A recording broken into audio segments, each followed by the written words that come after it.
I'm Caden Martz. Coming up on today's show, we explore the intersection of teens and news, preview the ballot for voters, visit a local congressman, and fill you in on a new club on campus. Stay tuned, you're watching a special Election Day edition of WROR-TV.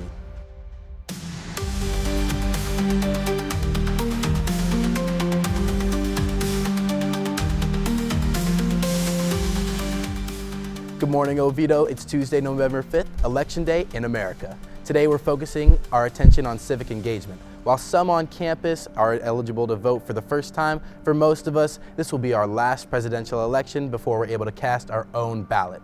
It's a valuable opportunity to follow along with the process. A couple weeks ago, we conducted a survey of 111 students on campus from varying grade levels. One question we asked in that survey was on a scale of 1 to 10, with 1 being not at all and 5 being frequently, to what extent do you follow political news? Fewer than 20% of the respondents gave a score of 4 or higher. But when we asked what extent are you following and invested in the outcome of the 2024 election, the respondents that gave a score of 4 or 5 increased to 45%. So clearly there's a noticeable interest in the here and now. The way high school students today consume news and information differs significantly from not only millennials, but even the older members of Gen Z. For more on the media habits of today's teens, here's reporter Maddie Howard. Sitting down on the couch and turning on the TV in the evenings used to be a popular method for absorbing news and information. But as the 21st century marches towards the end of its first quarter, scenes like these are being replaced with scenes like this. For me, and I think other people my age, get it from mostly Instagram, YouTube, and just generally those kinds of sources. I don't think they go looking for the news. It's just sort of what's around them at all the time. And so that means they probably are fairly heavily influenced by social media because that's where they are, that's where they live. Most of my news, I find out stuff from like the talking fish on TikTok. But whether it's a talking fish or a more traditional talking head, a trend is emerging in today's consumption habits. Trust is not so much ascribed to outlets and media outlets and businesses, it's more ascribable to individual people. Individual reporters that we see on social media are on the same plane as, say, the Washington Post or CBS News. With that current reality, student newspapers are doing their part to meet students where they get their content. How we promote our paper is through Oviedo Now, which is our Instagram account that we also share with Yearbook. People on staff that have their story posted, or like an image that they drew or whatever, they will probably post it on their stories, and then it can get more traction that way as well. But this easier access to information certainly presents its disadvantages to the ability to process it all. There is no delay. Everything is instant. If you want to know something, you can look it up right now. Everybody can. So there's no time for imagination. There's no time for discussing it among other people. So the things that are going on in the world don't get talked about except between a person and their phone. And so when you're not talking about it, you're not having to think about it. But teens, like these student journalists at the Florida Scholastic Press Workshop, have the potential to demonstrate a higher degree of media savviness. I'm a new voter. I just had to look into everything that I wanted to vote for and what I didn't want to vote for. So I would say at this point, I'm kind of like every day, every other day, trying to learn something new to educate myself about this country. Younger people have really good BS filters, much better than me, much better than people older than me. And I think that over time will work itself out. As the younger members of Generation Z age into adulthood, time will tell how these habits influence the world they'll build. For WROR-TV, I'm Maddie Howard. When we conducted our surveys, we asked students to identify as many of the contests being decided today as they possibly could. We found only 13% of our respondents could accurately name at least 2 aside from the presidential race, and only a few individuals could name at least 4 races. Many of the answers were vague or identified races not on the ballot today, like Florida governor and Oviedo mayor. There are a number of races that are referred to as down-ballot races. These races are between candidates for Congress and many local offices, as well as some amendments to the state constitution. Throughout today's show, Peyton Kane is going to give us a rundown of what Oviedo voters will see when they enter the voting booth. Hey Oviedo, I'm Peyton Kane, coming to you with your 2024 ballot breakdown. Many of our seniors are going to be able to vote today at the ballot, but it's important to consider that we aren't just voting for who will reign from the Oval Office for the next 4 years, but also many local offices, several amendments to the Florida Constitution, and our senator and district's congressperson. biggest thing on many voters' minds this election season is the federal ballot for 2024, namely the president. If you haven't already heard from it being all over the news, the race is between incumbent Vice President Kamala Harris and former President Donald Trump. But also up for re-election is Senator and House Representative. For Senator, incumbent Rick Scott is rerunning on a platform of making the Republicans a more fierce party in Congress and holding government agencies accountable. The Democratic candidate for Senate, Debbie Muscarl-Powell, is opposing Senator Rick Scott and pledging to support gun control, women's rights to abortion, and protect Medicare and Social Security services.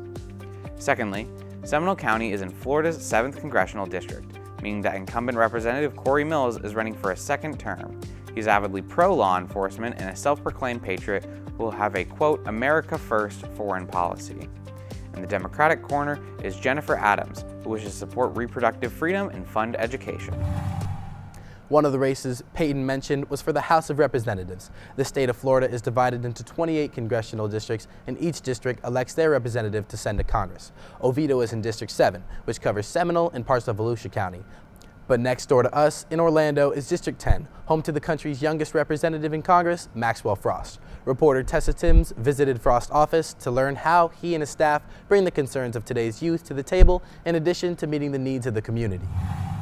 2 years ago, candidate Maxwell Frost made history when he became the first member of Generation Z elected to Congress, representing Florida's 10th congressional district, which encompasses Orlando. He has since gained a national profile. But fame doesn't negate the need for the staff that do the work of the people they represent. Nothing happens here without our team, without our staff, and I know this uniquely, obviously being the congressman, but also because I used to work as staff. What people have to realize is our office does a lot, right? We do constituent services, and someone from our team will advocate on your behalf. The day-to-day work of staff here really is on behalf of the constituents of Congressional District 10. Your expectations are of service. That means that you're going to get upset phone calls or phone calls from upset constituents because their trees have not been cut and a hurricane is on its way and they're afraid that it may fall on their home. With the need to speak with authority on a number of issues facing the country, congressional representatives will be the first to tell you that the staff members are often the ones that provide the depth of knowledge. I will have, back-to-back 7 or 8 20-minute meetings on completely different subjects with people who are experts in that subject. And I'm having a meeting with them where they want to back and forth and hear what I think about the bills. And so it's really important to hire your staff in a way that helps fill your gaps and also achieve the mission that you want to achieve. And sometimes the staff are there to quite literally fill in gaps, not just on topics making national headlines, but on smaller things like local roadways. There's a mom that takes their son or daughter to school every morning and they drive over that pothole every day and it's messing up the suspension on her car. And maybe she doesn't have the money for maintenance on that vehicle. If you're able to get that pothole fixed, you may have just saved her a lot of money. I think the hurricane is a good example of that, right? So this past week, Hurricane Milton ran through Orlando, caused a ton of damage. And we had a lot of calls from constituents who just didn't know how to access those federal benefits. And it's not just past tragedies that they're trying to fix, but future tragedies that they're working to prevent. We have to leave the world better than how we found it. I think that's not the golden rule, but it should be. I come as my authentic self with my lived experiences, which whether you're a Gen Zer who's conservative or progressive or whatever, we're still going to have some shared experiences. A lot of diversity had to do with being a working person, not having a ton of money, because if we're honest, like these type of institutions are really meant for people, were built for people who are already wealthy. And so we just need to do more to make government more accessible to people.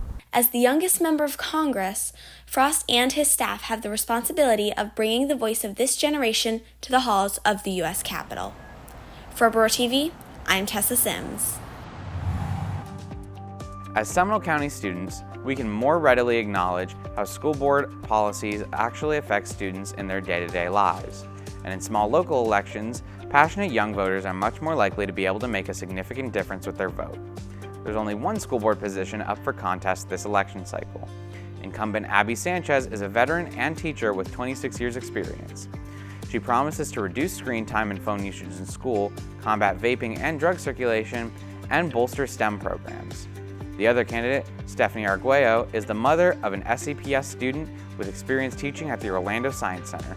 She pledges to shape curriculums around employable skills and reducing paperwork bloat to allow teachers more time to focus on class. The two candidates find common ground on increasing teacher pay, creating more community engagement, improving school infrastructure, and modernizing resources like textbooks. Finally, today, we noticed one more thing in our survey. We asked individuals one question that did have a right or wrong answer. At what age can individuals in Florida pre-register to vote? The answer to that question is 16, but only 57% answered correctly. This survey indicated that there are 16 and 17-year-olds on our campus who are old enough to pre-register and don't even realize it. Civic engagement isn't merely for those old enough to cast votes. Once the votes are counted, the winners have to take office and make important decisions that affect everyone's future. Reporter Allison Alford explores the opportunities on our campus to engage in political discourse as a student and lead through action. Student viewpoints can vary considerably on issues facing today's society. The new Politics for Teens Club aims to give students a chance to express those views. We realized that students don't have a voice in a lot of the decisions they make in regards to the school board and just like the school locking doors, that kind of thing. I thought that this could be a platform, a nonpartisan platform to promote political discourse. Through debates and discussions with guest speakers, the club gives students a chance to learn more about the views of those around them. And especially because this year is an election year, it makes a lot of sense to get yourself more informed. Even though I'm not voting, people around me are voting. And it's important for me to understand what the conversations are about and to not be influenced by biases anyone has. I really like politics and just the whole spectrum of bettering your community, being part of your community, and being an active citizen. Being an active citizen entails taking action, whether that's going out in the community and volunteering or on campus here in the leadership classroom with the work they do. I think once you get yourself involved in these different sorts of areas that you can help out in, you learn more things about it just by immersing yourself in the experience. So if I go out and I volunteer with a certain group that I want to learn more about, just through the hands-on activity I can learn more about it and better understand what I'm interested in. And Politics for Teens aims to create their own experiences as they get more involved in civic programs like American Legion, which provides opportunities for competitions and a constitutional convention simulation. I hope Politics for Teens goes beyond just the local government, because the other chapters, from what I've seen so far, they were able to go and talk at state legislature, that kind of thing. And I hope one day that we will reach that level. For the immediate future, though, the club's goal is to foster communication. When you hear someone else's thoughts and opinions on the topic, you might understand, hey, well, maybe my understanding was limited before. Maybe I didn't see the full picture because I don't have any understanding of what it is to live like this or what it is to have this experience that my classmate has gone through. And it's the exposure to new experiences that the club seeks to create. For WROR-TV, I'm Allison Alford. Finally, the amendments to the Floridian Constitution. Amendment 1 would make school board elections partisan, meaning that school board members would be able to openly have party alignment under the Republican, Democratic, or other parties. Amendment 2 regards enshrining the right to hunting and fishing. This amendment aims to guarantee sustainability for hunters who hunt to sell or hunt for food for themselves. Amendment 3 would legalize marijuana for adults 21 years or older. Supporters point out the long-term popular support for recreational access to marijuana, as well as undeniably massive windfall of taxes that would be granted by legalizing and taxing what would be a huge market.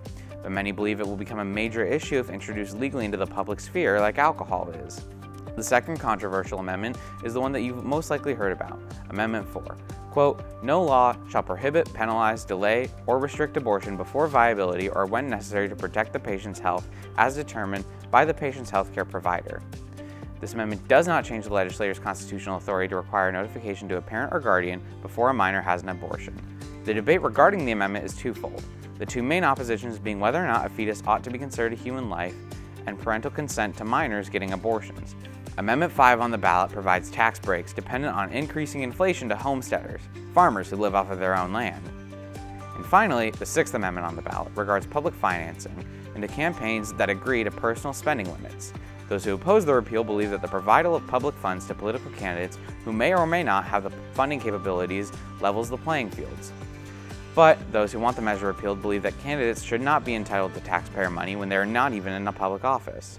And with that, we conclude your 2024 ballot breakdown. Regardless of who or what you're voting for this afternoon, it's important to realize that you're doing your civic duty as an American and helping contribute to our democracy.